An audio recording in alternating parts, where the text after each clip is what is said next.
Hey, that was different. Well, hey Yeah, everybody, it's Melissa and I here. We don't even have a name for this program yet, do we? not No. really. No. Well, we're just here to The talk new about program. the new. Yes, this is the program. Maybe that's the name of it. Maybe we came up with it. But we just wanted to let everybody know that we are starting this new broadcast, which I just disappeared from. Um, there we go. So we're starting this new broadcast. We haven't gone anywhere. It'll be CPS Breaking News Today.com is the website, but I think we are shooting just to call it CPS News Today, right? Isn't that what we were going for? But someone back in 2004 bought that. So um, kind of a little bit different than what we've been accustomed to. Right.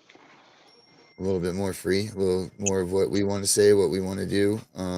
We'll have lawyers and all of those good things here for us and people's stories and not, but we're looking for some action, some action steps to go forward. A lot of things have changed in the few weeks that nobody's seen us, and this is what we've Well, been I working think a on. lot of things are changing in general. I mean, I think now that Congress is taking notice and everything else, hopefully, here over the next remainder of this horrible Biden administration, things will start changing.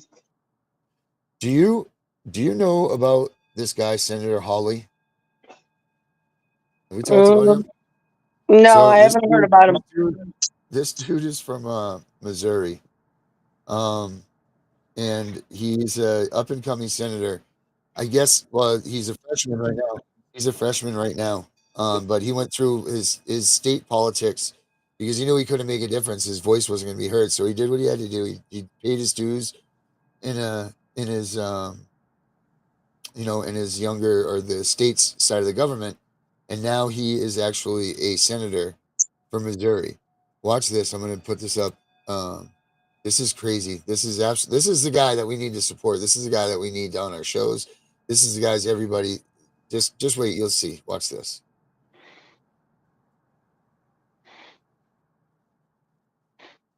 Let's bring him up. That we've learned about what's going on over at HHS that Secretary Oh, there we go. Come on, little. Becerra There we go. is doing. Here's some quotes from employees. Oh, we're gonna do this, are we? Why wouldn't we do this, right? Of course. Why not? Come on, Mr. Holly. Mr. Holly, you want to talk? It's pretty intense. Maybe it's worth this wait. Yeah. I should have never have made it stop when I started it because it was going off without a hitch. And I had to push some buttons, and then here we go. It just does this. But let's see. Let's see what we can do here. No thanks. Let's just go back to this. Let's try again. Sorry about this. This is why Let's would. look at some of the things that we've learned about what's going on over. No Well, way. you got What? one word further. Yeah, we got in there. Well, I'm gonna try to reset this up. Hold on. Anyway, this guy's just bona fide badass. You'll see here in a second if I can make this work. Um, how well he just puts it out and he just hammers him. There's no other way to look at it. Well, the thing is, Like I haven't seen anybody since Nancy Schaefer come out and actually, Missouri's been speaking out a lot. That's where Justice Jeffs is. She's out in Missouri. oh, is that what? And she actually just did a show about saying that they should all get together and fire a couple of the directors from a couple of the branches because the corruption is extra extreme in those areas. They get it thick in Missouri. Yeah. Well, I mean, the corruption's extra thick everywhere. Let's be honest about that. Well, Like they've been having a bad issue out in that area about taking kids out of good normal homes and actually dropping them into a couple of the foster homes out there. where the parental people in the homes are not just sex offenders, like low level, peeing in a bush kind of thing, but they're actually child predators. Yes.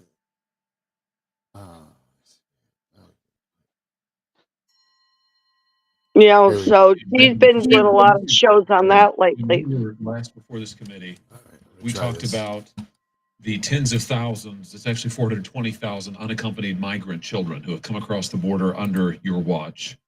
We talked about the reports of the number of these children who have been lost, who have been sold into labor trafficking, into sex trafficking. Since your last appearance, the numbers have grown worse. It now approaches 100,000 children, according to public reports, 100,000 children lost by your department and the Biden administration, migrant children sold into labor trafficking and sex trafficking. Now, your Department of Homeland Security Investigations has the authority to do child exploitation investigations. How many of these kids have you gotten back? Senator, we actually have prioritized the rescue of children who have been human trafficked. Our role in the immigration process is to, with respect to unaccompanied children specifically, is to turn them over under the law within 72 hours to the Department of Health and Human Services, and that is indeed what we do. But how many of the children, nearly 100,000 children in you've read the New York Times reports, I assume, Mr. Secretary? I have read many reports, Senator Hawley. But do you know what I'm talking about with the number of children who have been sent to operate heavy machinery, who are not being paid, who are not going to school, who are being denied food, migrant children unaccompanied, who are now in the clutches of labor traffickers? You're familiar with this, right? That's precisely why I revised our worksite enforcement. Good. How many of the kids have you gotten back then? 85,000 or more now lost contact with. It's been months since you were last here. How many of those children have you rescued? Can you give me a number? You are conflating issues. So you can't give me a number. You haven't rescued any of these children. You haven't gotten any of them back. You are conflating issues and what is within our remit, what is outside of it. Okay. Well, it doesn't sound to me like this is a priority, and I have to tell you, that's what your own agents tell me as well.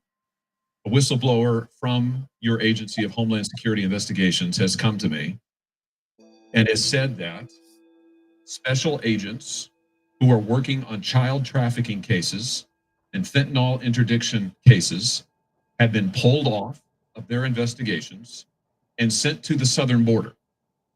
Hundreds and hundreds and hundreds of these agents at a time, taken out of the field, taken off child exploitation cases, and sent to the southern border. Here's some of what she said. She said, we're being told to shut down investigations, to go hand out sandwiches and escort migrants to the shower and sit with them while they're in the hospital, and those types of tasks.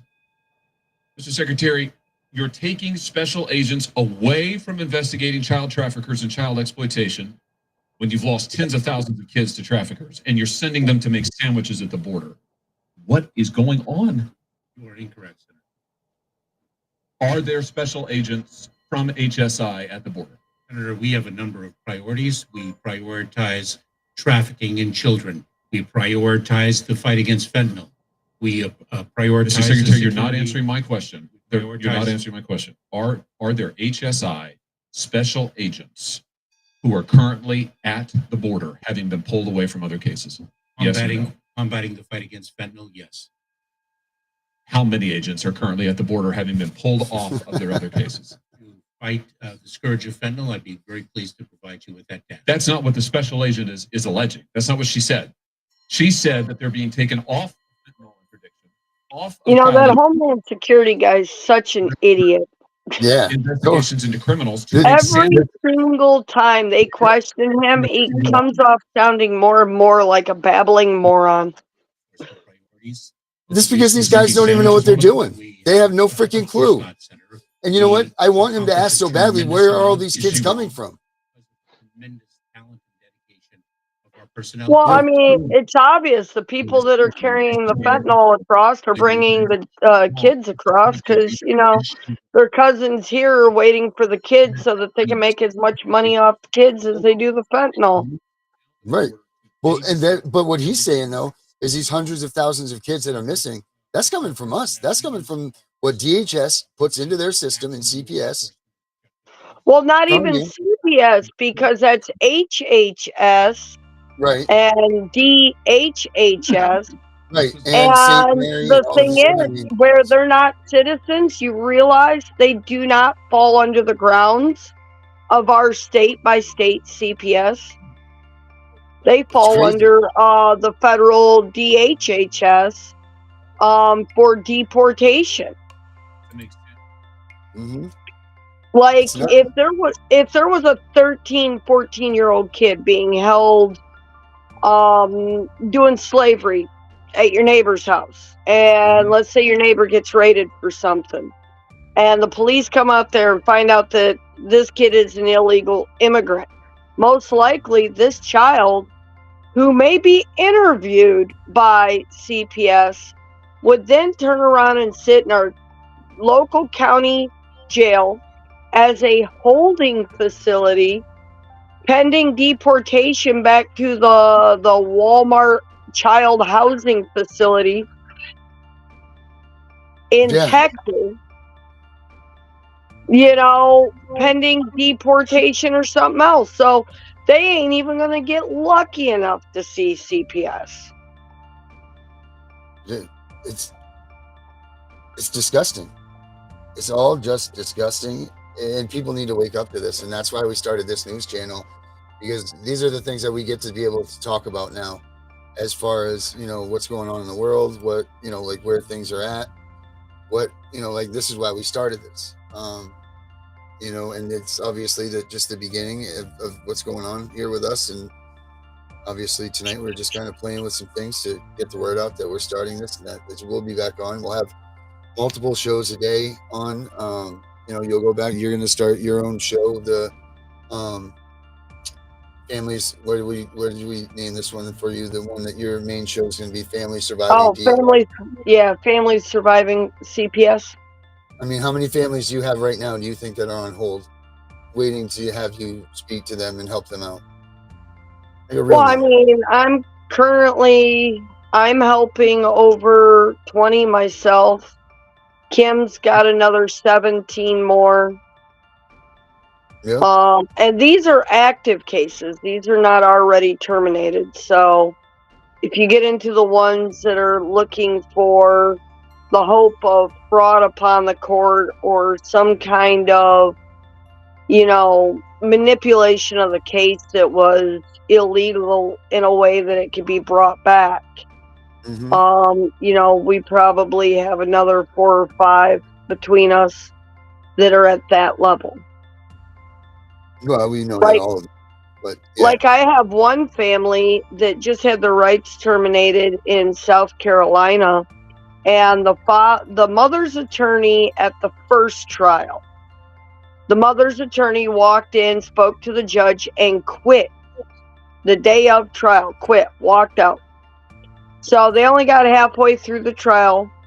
Then when they come back, the father's attorney, who's a retained attorney, he walks in, badmouths the father to no end, and then walks out and leaves the family totally defenseless in the court. The judge violates their constitution by not allowing them the time to retain another attorney, stomps all over their rights, no appointed attorneys, no nothing, and tells them that they have to move forward no matter what.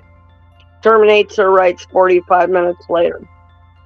Jesus Christ.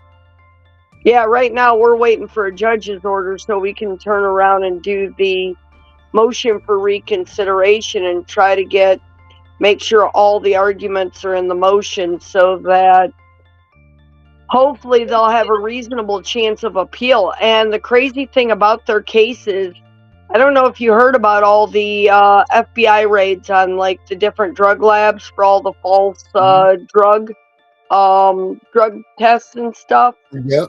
Like that was South Carolina, wasn't it? Yep. And their tests were done at those labs. So the whole family was testing clean. And then like a week before CPS services were to end and their family was all reunited. The kids were staying overnight. Everything was good. Hell, everything was wonderful. All of a sudden, their 3-year-old popped up with a positive drug test. Not one of the parents, but the 3-year-old popped up positive for methamphetamines. Clearly, the 3-year-old was smoking the meth in the house when the parents were doing nothing. How does that happen? Yeah, the 5-year-old tested clean. Each parent tested clean. They were already doing extended weekend visits. They were up to almost 4 days a week. Of the kids being in their home. The CPS was getting ready to withdraw their services. And all of a sudden that happened. They took the kids and now they just terminated the family's rights. All based on bogus ass testing that it ain't even the correct level of testing, let alone because they're only using screens. Yeah. And in this case, bunk screens and false allegation and everything else is junk. It's sickening and it's happening everywhere. I mean, I can't believe that Maine is the top state in the country for abuse and neglect. I don't even know how they come up with these numbers, but what I do know is that every year there's an increase in amount of kids taken into the system, and there's an increase in the overall budget of the state is now balanced. It's kind of funky and funny, that this is happening. It seems like a lot of these states are using the CPS as a tool to balance their budgets. They're forcing families into, when there should be a kinship program available, then they're forcing these families to become licensed foster homes. This way that they can keep their hands in their business and keep the money keep going. I mean, that's not what kinship was supposed to be. Kinship was supposed to be you put a relative in there, and while the family was overdoing hardships, and keeping them close in touch with their parents and keeping their parents in line with them so they don't lose the bond that they have, that DHS so holds tightly to their bosoms, which is a bunch of crap too.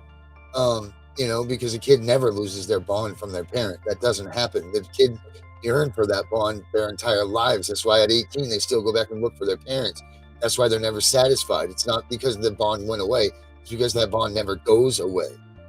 Because without your parents, you're not whole as a person. That's just don't.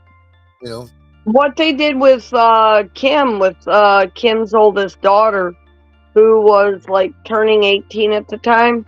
They kept telling her how Kim wouldn't do anything for her. Kim wasn't fighting for the kids. Kim wasn't cooperating with the classes. To the point that her daughter now don't even talk to her and actually hates her, thinking that she threw away her sons. Yeah. That's what they do. That's what because that's what they tell them, because you're not allowed to tell them the truth. If you mention at a visit, hey, you can't come home because this caseworker won't let you come home, they'll stop your visit. But I can't wait to see how I get bitched at in court, and about my last visit, because I was on my phone, man. That was horrible. I was on my phone. Yeah, I was ordering my son a winter coat, and he wanted matching light up shoes, and he also wanted an umbrella. Since down here, instead of getting winter snow, we get winter rain. Right. So I was ordering him a matching outdoor outfit. Let's wait and see how bad I get, crucified for that. And here's the thing: is you have to show him that, because you know what? If that outdoor outfit came from him, he didn't know that it came from you, they would lie. They say it was coming from them, or you know what I mean. They wouldn't ever let him know that stuff had come from, if he even got it. So like I'm actually surprised that they do give him the stuff that I get him, and they let him keep it. Yeah, well, with us, we weren't even allowed to bring a gift, nothing for him, not a damn thing. And that was disgusting. It was absolutely disgusting what they did to us. And see, they let me bring him whatever I want. And honestly, for Christmas, I kind of thought about just buying like every noisy toy that I could buy each one of the kids, just because. Right. Yeah. I mean, what's going on with your stuff anyway? I mean, you shouldn't even be in this situation. I mean, none of us should be in this situation. But this is just ridiculous where everybody's at. So, I mean, this is the bottom line of all this stuff that we're trying to come to find a solution for this for everybody, and we don't want to just talk about it. We're trying to organize these things to be about it. Like we've got to Well, change this. and it's the funny thing is I can work with all these other families and I can help them solve their case because comparison to the nicest term I can put it is clusterfuck. That Right? my case is, the other cases are easier because there's not actually anything wrong in my case. They're arguing that services have timed out because the judge took a year-long vacation, and then the judge gives us a mistrial. Now we got a new judge. The new judge doesn't know the history of the case, and I can prove so much coercion between the director of CPS who got fired and the GAL that they talk about the separation of power doctrine and how it is supposed to mean that the judge watches over the guardian and watches over CPS to make sure that everyone does their job accordingly. But I can prove in my case that that's been so horribly violated that after talking to several federally rated attorneys, I actually have a case that will allow me past judicial immunity if I wanted to go after the judge. Well, you definitely should do that then. Well, I have a feeling based on that letter I got the other day that I may not have to go after the judge. There's they much might. bigger groups than me going after him. Yeah, well, you know what? You're the bigger fruit, though. Who cares about the rest? Because the damage that's been done here is towards your family. Oh yeah, That's the no, bottom line. absolutely. So, I got this. I'm gonna try this one video here. You got to hear this one. This one from this dude is just. So please, Lord, make this thing work, because this is pretty awesome. Have you read these New York Times reports? These stories, the series of stories the New York Times has done on children who are in your care. Have you read them? Have you read that children are scrubbing dishes? They are. This is just incredible. This is all. This is what we need. Delivering meals. They are harvesting coffee. They are working construction. They are working as housekeepers. They are working overnight shifts at plants where they are not paid. They are not going to school. They are not cared for. They are not giving meals. Almost all of it illegally. Are you aware of that? That's a yes or no. Do the Know Your Rights presentation help them in those situations?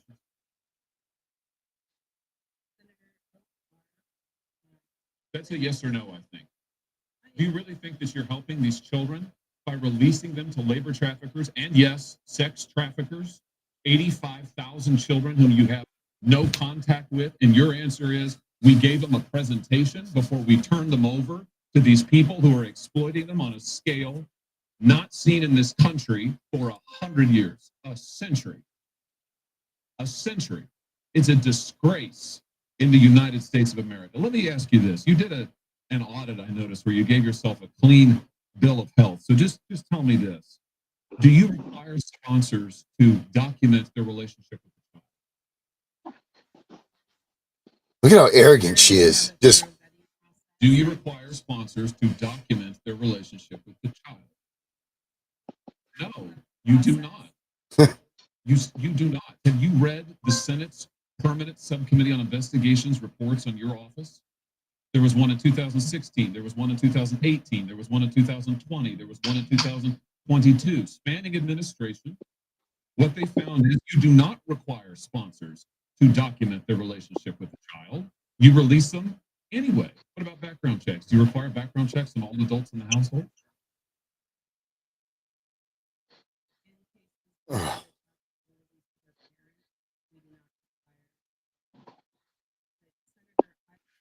Yeah, no, I've seen this video, and the Look thing at is, how arrogant she's just. What percentage of cases? over and above how arrogant she is, she doesn't come up with an answer. I mean, you know the TV show, Are You Smarter Than a Third Grader? That woman is not. She's just, like she's sitting there, like he's asking simple questions. Do you do home visits with these people where you're placing these children? Because I know where my daughter was put. She shouldn't have been put there. She was put into a place that was whatever. But I'm just saying that's not where she should have been. There was no reason to take her out of this home, and there sure as hell wasn't a place to put her in that one. And these caseworkers just get away with playing God all the time. And we need Right. guys like this. We need to vote for guys like this that are like. I want to say the research that I've done on this guy is that he's true to what he's saying here, and like this isn't just him trying to get votes, because he's No, scarfing. no, and this is honestly why what has triggered this nationwide request for citizen stories against CPS, because I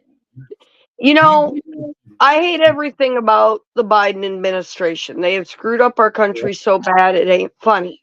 But the one good thing that they did do for our country is, by being so corrupt, it has opened people's eyes to the Yeah, corruption that yeah, exists. that's true. That's very true. Very, very true.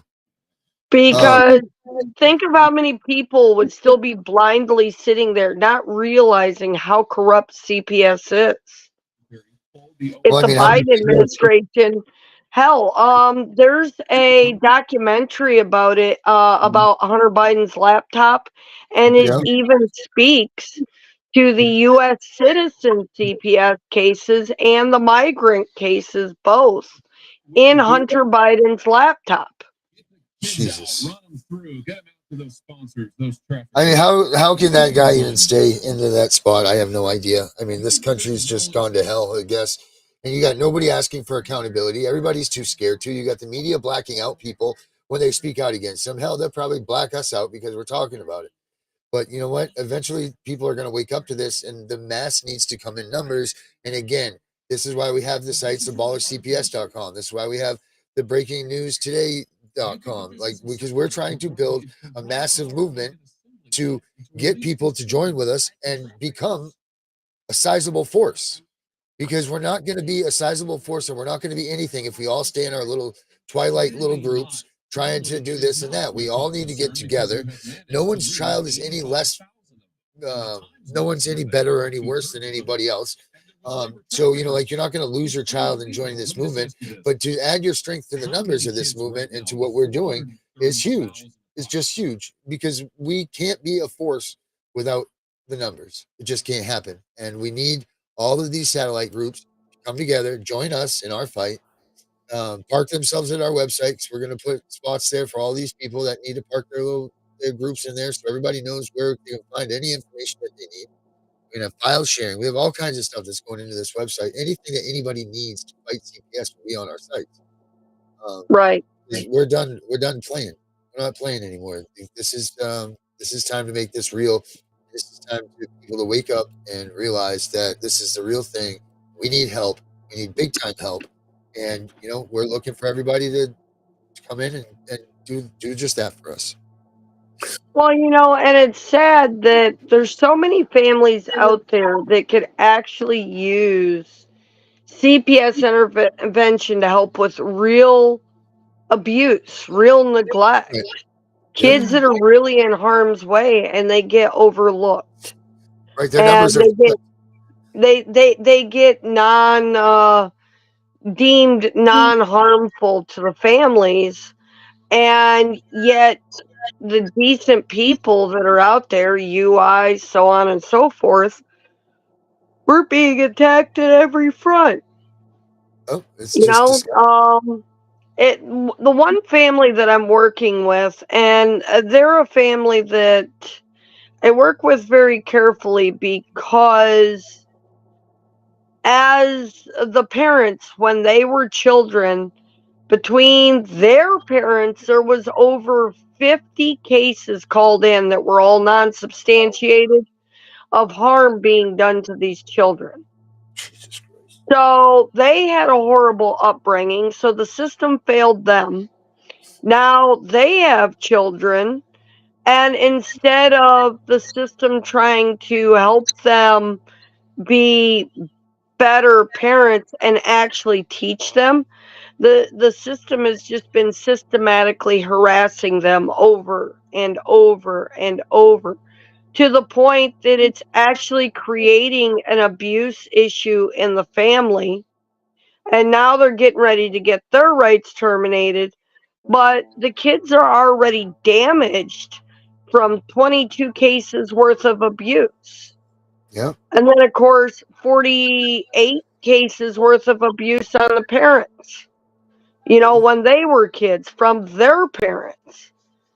And Mm. it's a vicious cycle. And unfortunately, it's already done harm. But now these kids are sitting in the system, and I've got pictures of shoe print bruises Mm-hmm. on a 7-year-old side from the Mm-hmm. foster home.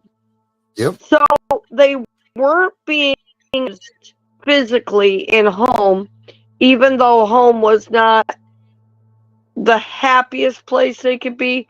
But now they're in a system to where now they're being. Right.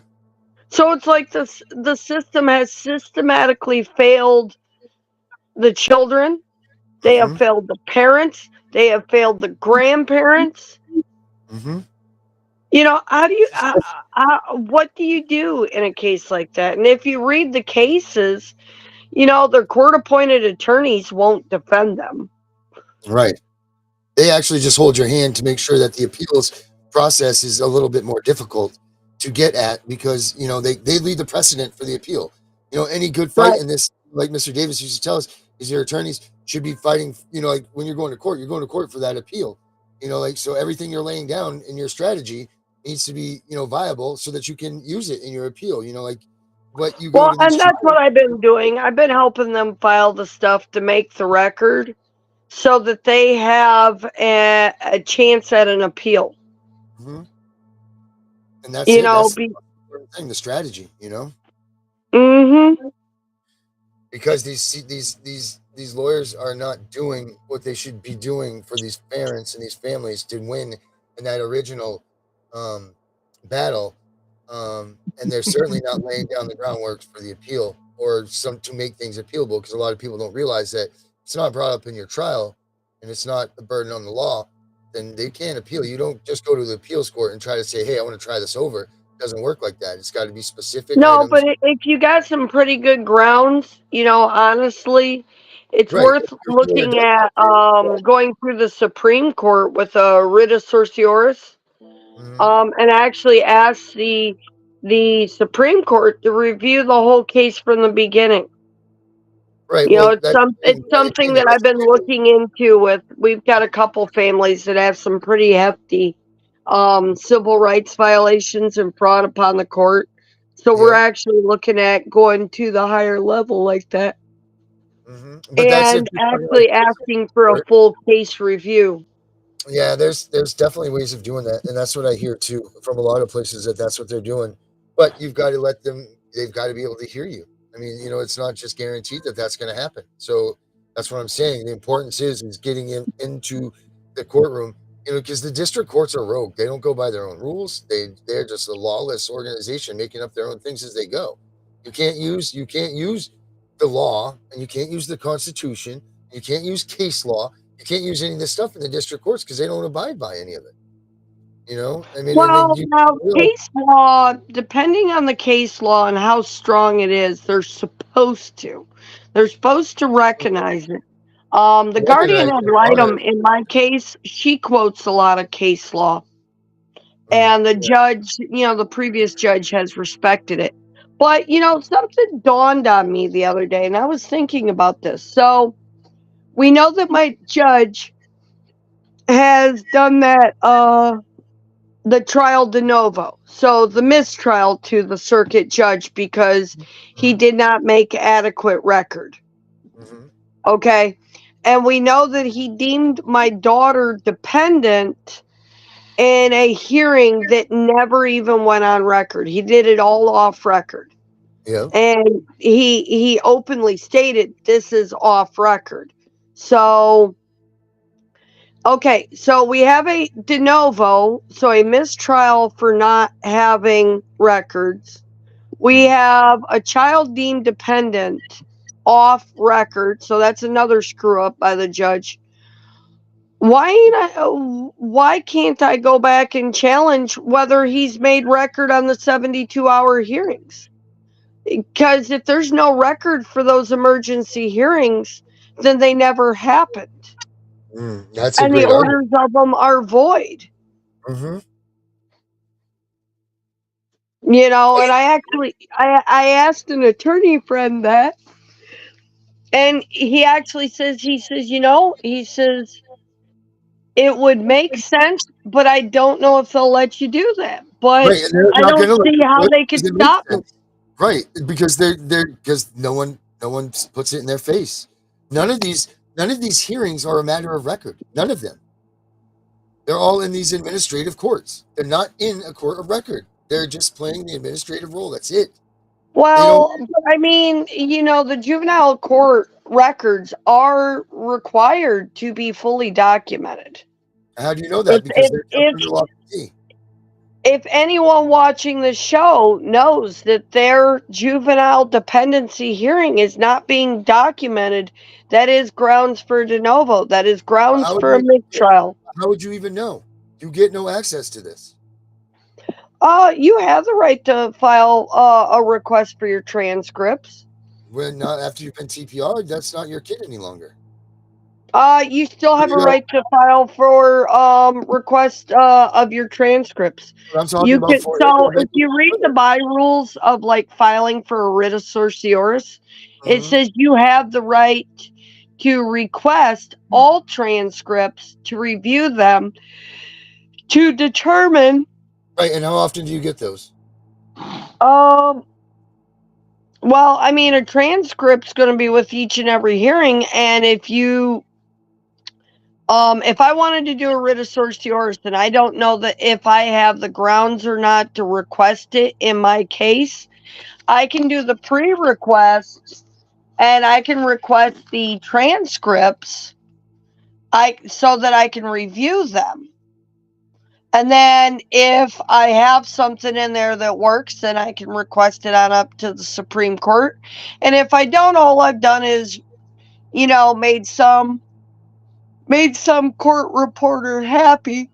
Right, but that's what I'm saying. Is it only is a matter of whether or not they'll release it to you or not. I mean, look at how many people. But if I file the intent to file that writ, they don't have a choice. I know, but they say that in all of these things. But they're not supposed to have a choice to begin with. When you file for your discovery, they're supposed to give you every bit of information. They're supposed to just do that automatically. But how much? Yeah, our state got sued really bad over something to do with a discovery.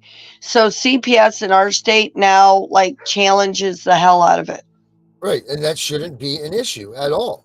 That should be. Yeah, every time you file a discovery here, they immediately file a motion to quash. Right. And then they try to get it so that you can't. Some of the stuff's held under confidentiality, and that you're not be able to access it, or you can't get it. You can't get a hard copy like you're supposed to, or there's things blacked out, and it's bullshit. It's all bullshit because you're supposed to get 100% transparency when you're doing these things. This is why I say everything. This is why they keep this shit under lock and key. This is why it's all confidentiality. It is not to protect the kid. It's to protect their asses for screwing up in these court cases all the time. That's what it is. The lies and all of the things that they're hiding from the American people. That's why you can't access this stuff. That's why those courtrooms are behind closed doors, because any lawyer that's a good lawyer would walk in there and eat those places up for allowing a courtroom to run that way. You know that, and I know that.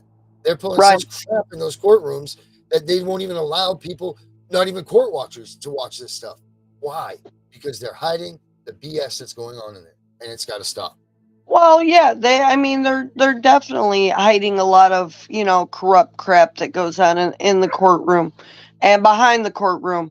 The caseworker in my case is allowing the foster parent to come through and dig through my file because there's outside parties talking to the foster parent. And I've heard literally, not first-handed, but I've heard second-handed from the foster parent that there is absolutely nothing of any wrongdoings in my file. And What so is even much in their so, business she anyway? found out that the other child that's placed in her home, same goes for her. Right, but can And, you go and look at the foster parents' files? huh? Can you go look at the foster parents' files? Shit, I'm lucky to get allowed in the That's CPS what I'm door. saying. So why should they be able to go and look at you? What the hell does you and your life have to do with them? Nothing. Because their Well, life now depends. actually, it's a violation of HEPA. It's a violation of all kinds of Right. things. They have no They're not business. supposed to be able to access the file. Their But job is the supposed one to good take care of thing your that kid, has come period. from it, the one good thing that has come from it is the person has decided that after my case is done, they no longer want to work for the state. Well, that's good. And I think that that's a lot of that's happening to people now. When they're seeing the torture and the grime that's going on. I think that that's really that's a main frame that we're getting from a lot of this because, Well, whether you I say this had or a not, caseworker quit over my case because she couldn't believe the corruption. right?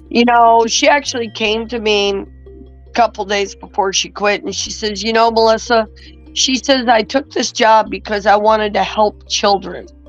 I Mhm. wanted to bring families together and I wanted to better people's life. And instead, they have me here blackmailing and stealing and kidnapping and everything else. And this is not what I took this job for. Right. It's disgusting. But that's why we're doing what we're doing. That's what we're going to continue to do. So I'm, yeah, this is what we're going to do from now on. And we'll be moving forward with this stuff and we're going to get cranking on this stuff. I know it's Thanksgiving Eve. We don't do anything for Thanksgiving, and I don't know if you do, but I know it's getting late, and people, if they're watching, probably got to make cakes. The regular world people. Me, we'll go back to fighting to save children. But do you have any last words there, Miss Melissa, about what you want to get out to anybody tonight? No, I think it's just a matter of having the word out there that, we're here. We're here to help families. We're here to teach families, Yep. And we're here to show people not only what their rights are, but what they can do to prepare their fight going forward and how to make the right kind of records. Mm-hmm. And how to do what it takes because, the worst feeling in the world is when the judge stands there, slams his gavel and says, I'm terminating your rights. But the fact of the matter is, what is it? 30% are actual abuse and neglect cases. I don't even think and it's out that. of the, I believe I've seen like 28.2 or something like that. It's something So, stupid. and less than 12% of 500,000 ever come home. Right. So for the other, 88%, we have to expect that gavel and we have to prepare for that gavel. And we need to know how to make the record. We need to know how to make the civil rights arguments in the court in the trial court so that we can use it in the Court of Appeals. Right. Because if we don't make it there, the Court of Appeals can't review it. No. The family that I'm working with. You don't have to have $50 million. And none of us do. That's the other problem. It's none of us, or the majority of us, can't afford $80,000, $90,000, $100,000 lawyer. Maybe we've liquidated ourselves, but then what good are we to our kids, right? Like, what are you going to come home to? Nothing. So it's good to have people like us on here, and we're just relaying information. Look it up yourself. But maybe it's secrets that other people are hiding, or big time attorneys, whatever. It's your right to know. This is the death penalty. This is the death penalty. Well, the one family that I'm working with out of South Carolina, You know, they didn't even know what the Court of Civil Appeals was. Their attorney never talked to them about preserving record for the Court of Civil Appeals. They didn't even know what a motion for reconsideration is. They said, do we have to file this to the same judge? And I said, yeah, it goes to that judge. But that judge won't approve it. I said, I know the judge won't approve it. We don't want the judge to approve it because we're going to go to their boss. Well, can't we get this in front of another judge? I mean, like, they just had no clue what the Court of Civil Appeals was, what the Supreme Court was, and how those are the courts that are actually there to protect us. Yep. And this is, and it's very simple information, and it's not like it's the Ark of the Covenant. This is just simple things that we need to tell and educate people so that they're not.